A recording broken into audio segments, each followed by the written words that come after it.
హామీ మేరకు పట్టణ ప్రాంతాల్లో పేదలకు 2 సెంట్లు, గ్రామీణ ప్రాంతాల్లో పేదలకు 3 సెంట్లు ఇళ్ల స్థలాలు ఇవ్వాలని కోరుతూ ఈరోజు సిపిఐ తాడేపల్లిగూడ పట్టణ సమితి ఆధ్వర్యంలో ధర్నా నిర్వహించి ఎంఆర్ఓ గారికి వినతిపత్రం, అలాగే ఇళ్ల స్థలాలు వ్యక్తిగతమైన అర్జీలు ఇవ్వడం జరిగింది.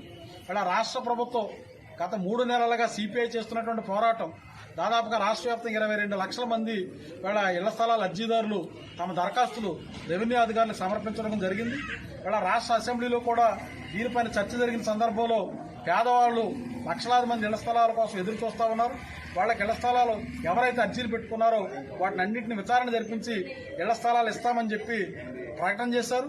అట్లాగనే రాష్ట్ర మంత్రిమండలి ఆమోదం తెలిపింది. అలాగే జీవో నెంబర్ 23 కూడా ఇచ్చి పేదవాళ్ళందరికీ పట్టణాల్లో 2 సెంట్లు, గ్రామాల్లో 3 సెంట్లు ఇస్తామని చెప్పి ఇవాళ 23 నెంబర్ జీవోను కూడా జారీ చేశారు. వీళ్ళ కాలయాపన లేకుండా తక్షణమే ఇంటి స్థలం ఇచ్చి పేదల సొంత ఇంటి కల నెరవేర్చాలని ఈ ప్రభుత్వాన్ని డిమాండ్ చేస్తా ఉన్నాం. వీళ్ళ పేదలు చాలా ఇబ్బంది పడతా ఉన్నారు. నెలకే 5 నుంచి 6 వేల రూపాయలు ఇళ్ల అద్దెలు కట్టుకోలేక చాలా ఆదాయాలతో తీవ్రమైన ఇబ్బంది పడతా ఉన్నారు.